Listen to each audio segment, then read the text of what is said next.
SOS Autisme France et de Marie-Laure Darrigade, co-auteure du livret programmatique sur le handicap. La situation pour les enfants autistes est la même que tous les enfants en situation de handicap, c'est-à-dire que c'est extrêmement difficile. Vous avez des enfants à qui on refuse le droit à l'éducation, des parents qui sont obligés de s'arrêter de travailler pour pouvoir accompagner dignement, décemment leurs enfants. Le mot autiste a été utilisé de façon péjorative par un candidat à la présidentielle.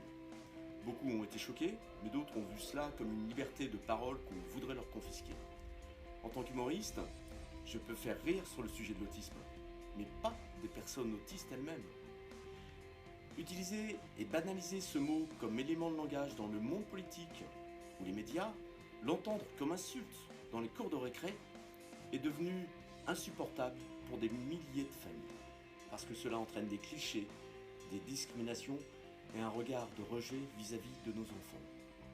Alors nous réclamons que la charte éthique SOS Autisme soit signée par l'ensemble des médias ainsi que par les partis politiques, pour le respect et la dignité des personnes autistes. La vie de ces enfants et adultes autistes ressemble beaucoup à la vie de toutes les autres personnes en situation de handicap. Et c'est pour ça qu'on a voulu faire un livret thématique généraliste qui reprenne toutes les difficultés rencontrées, tout handicap confondu, et qui permettent ces personnes de mener une vie digne, une vie décente et une vie de citoyen à part entière. Tous les enfants autistes doivent aller à l'école. C'est un droit fondamental. La loi sur l'égalité des chances de 2005 et sur la refondation de l'école de 2013, qui prône une école inclusive, ne sont pas toujours respectées. Alors nous, professeurs et autres membres de l'éducation nationale, exigeons une sensibilisation à l'autisme afin que l'école soit un lieu de savoir, d'égalité et de fraternité. Aujourd'hui, il n'y a pas assez d'auxiliaires de vie scolaire. Nous ne sommes pas formés et nos contrats sont précaires. Nous sommes face à des professeurs et des directeurs d'établissement qui ne sont pas sensibilisés à l'autisme. Nous demandons la création d'un parcours de formation qualifiante et diplômante. Nous réclamons la valorisation et la pérennisation de notre métier. La première mesure, c'est évidemment une prise en charge gratuite pour les familles. Ça, je pense que c'est le minimum. Rembourser totalement des frais que l'on peut mettre pour aider nos enfants et prendre en charge nos enfants. La deuxième chose, c'est évidemment la formation, la pérennisation des contrats pour les auxiliaires de vie scolaire. Elles vivent elles-mêmes dans des situations précaires, elles sont extrêmement mal payées, elles ont des contrats de courte durée. Il faut changer tout ça. Il faut des formations qualifiantes, diplômantes, pour qu'elles aient elles aussi un avenir, parce que c'est quand même un investissement énorme pour ces femmes et donc il faut vraiment quand même valoriser évidemment leur profession. Il n'y a pas de médecin spécialisé dans l'autisme en France. La santé de nos enfants autistes ne doit pas être mise en danger par un déficit du parcours de soins. Alors nous demandons à ce que l'ensemble du corps médical soit formé pour la prise en charge et l'accueil et les soins des enfants autistes. Nous réclamons en urgence l'ouverture d'une filière spécialisée dans la prise en charge des enfants autistes et ceci sur tout leur parcours de vie. Ne pas avoir d'hygiène buccale peut avoir de graves conséquences sur l'état de santé général. Mais aller chez le dentiste peut devenir un véritable cauchemar pour les personnes autistes. Alors nous réclamons d'urgence une campagne de sensibilisation sur l'autisme à l'égard de la profession dentaire ainsi qu'une formation spécifique lors des études universitaires. En France, les recherches en matière d'autisme sont quasiment inexistantes et aucun moyen n'est donné aux chercheurs. Nous sommes nombreux à partir à l'étranger pour poursuivre nos études. De nombreuses pistes sont évoquées pour expliquer l'autisme. Des mutations génétiques, des difficultés périnatales, des intoxications durant la grossesse par des médicaments, des pesticides, la pollution atmosphérique, trop de chlore dans les cellules, pas assez d'ocytocine. Quoi qu'il en soit, la prévalence de l'autisme ne cesse d'augmenter depuis plusieurs années. Ce à quoi le ministère de la Santé doit faire face.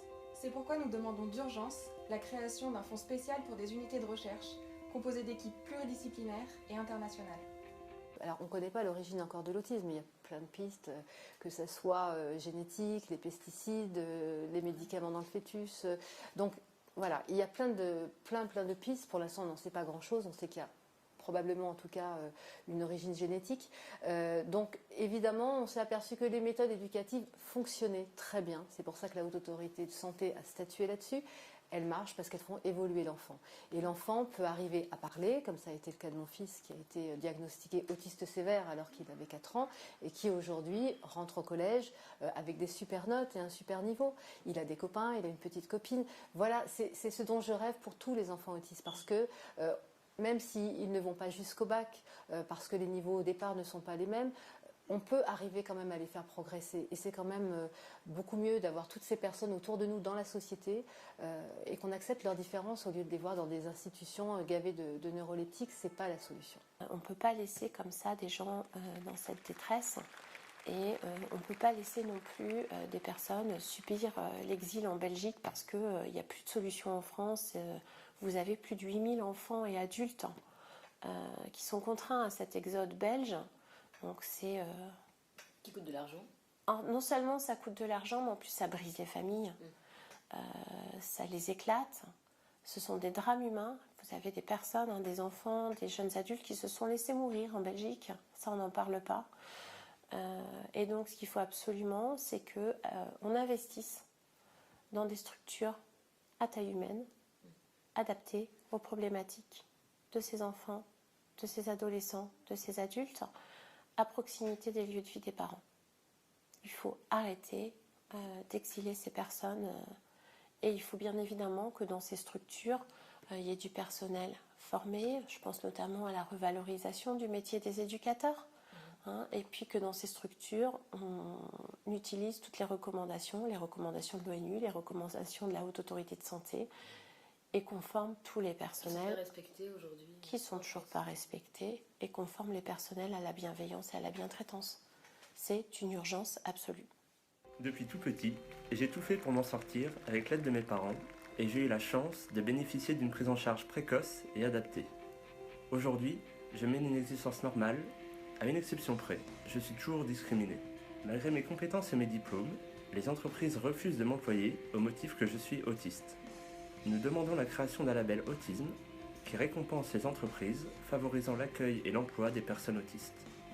Les chefs d'entreprise sont frileux à l'idée d'embaucher une personne autiste parce qu'ils ont des préjugés à l'égard de son handicap. Pourtant, dans la plupart des pays, les autistes sont recherchés pour leurs compétences spécifiques. Nous demandons en urgence l'ouverture d'un grand chantier sur l'emploi des personnes autistes et la création de filières d'apprentissage afin de permettre à toutes les personnes autistes d'avoir un métier et un avenir professionnel. Nous souhaitons garantir un revenu décent aux personnes qui sont en incapacité de travailler et donc pour cela garantir l'allocation adulte handicapé au niveau du SMIC et pouvoir permettre à ces personnes de déclarer... Actuellement, c'est pas du tout au niveau du... Ah non, elles sont en dessous du seuil de pauvreté et il faut savoir que tous les équipements pour les personnes handicapées coûtent excessivement cher. Oui. Je me souviens par exemple du prix du fauteuil de Lucie à Lyon, c'est 35 000 €. Un slip, c'est 50 €. Un pantalon, vous pouvez faire la comparaison avec d'autres choses, mais un pantalon tout simple, c'est 110, 120 €. Donc il est essentiel qu'on puisse sortir les personnes en situation de handicap de cette précarité. Et il est aussi important qu'on puisse permettre à ces personnes de faire une déclaration de revenus indépendamment de celle du conjoint et qu'on évite comme ça de leur faire subir ce qu'on appelle actuellement le prix de l'amour. Le but de ce livret est que plus jamais on ne décrive le quotidien des personnes en situation de handicap avec des mots tels que maltraitance, exclusion, précarité.